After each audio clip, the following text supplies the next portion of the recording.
Assalamualaikum warahmatullahi wabarakatuh. Selamat datang bagi para pejuang pendidikan profesi guru.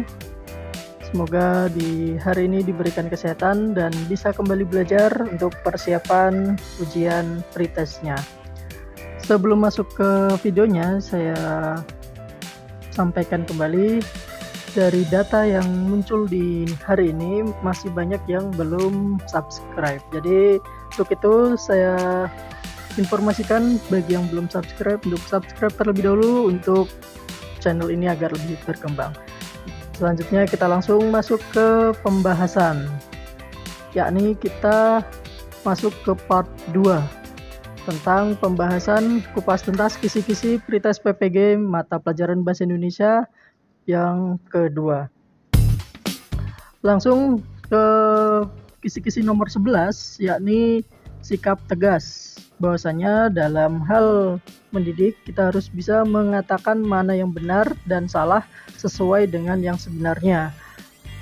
Maksudnya adalah apabila nantinya muncul ada permasalahan di antar murid, kita harus bisa menengahi, di mana kita tidak boleh memihak salah satu dan harus bisa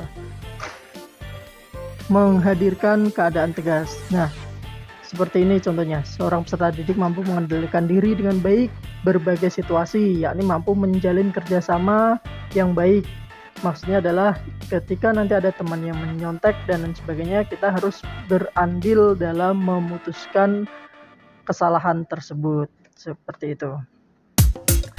Selanjutnya, yakni masih dalam sikap tegas, menampilkan perilaku yang bijaksana. Ini hampir sama dengan yang tadi. Intinya adalah kalau tadi kita bisa posisinya mengatakan benar dan salah, nah di sini kita harus bisa lebih legowo secara kebahasaannya, meskipun dalam situasi yang sulit seperti itu. Jadi misalkan apabila nantinya ada beberapa murid yang tidak bisa mengikuti, kita harus lebih bisa sabar dan bijaksana dalam menghadapi situasinya. Untuk kisi-kisi selanjutnya, yakni terhadap dengan sikap disiplin terhadap sikap didik, yakni dengan cara memberikan penghargaan. Di sini kata kuncinya adalah memberikan penghargaan atau memberikan hukuman kepada peserta didik sesuai dengan tata tertib yang ada. Jadi apabila memang di sekolah sudah ada tata tertibnya, kemudian muncul sebuah masalah, nah kita harus bisa memberikan reward dan punishment-nya. Jadi apabila nanti di soal diberikan contoh, misal ada seorang anak yang suka menyontek dan lain sebagainya, nah kita harus bisa memberikan hukuman yang sesuai dengan tata tertib yang ada. Atau ada anak yang suka membantu, nah kita bisa memberikan penghargaan. Kemungkinan bentuk soalnya adalah bagaimana bentuk penghargaan yang sesuai. Misalkan si A terbiasa membantu guru, apa yang akan kita lakukan. Nah, misalkan seperti itu. Kemudian yang selanjutnya adalah sikap penuh panggilan jiwa, yakni menampilkan sikap dengan senang dan nyaman dalam mendidik. Artinya adalah kita akan diberikan sebuah contoh apabila dalam situasi yang sulit, bagaimana kita agar tetap senang, seperti itu. Dan untuk sikap samapta adalah yakni menunjukkan sikap kesiapsiagaan dalam proses mendidik.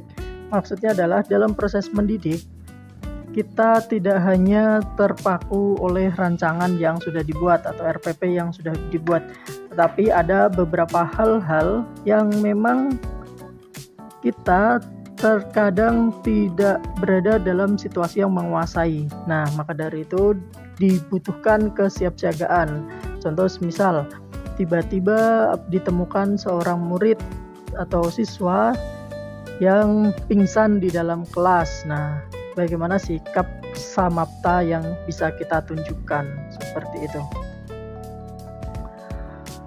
Dan sikap kesepenuhhatian, yakni adalah merancang berbagai usaha dalam menuntaskan pekerjaan dalam mendidik, yakni ini adalah bagaimana kita harus bisa melakukan dengan sepenuh hati, seperti itu.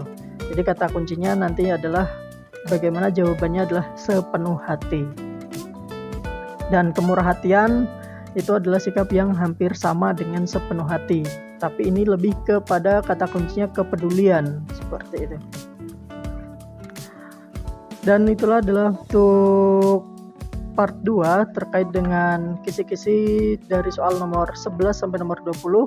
Semoga bermanfaat. Kita lanjut di part 3. Sekian, assalamualaikum warahmatullahi wabarakatuh.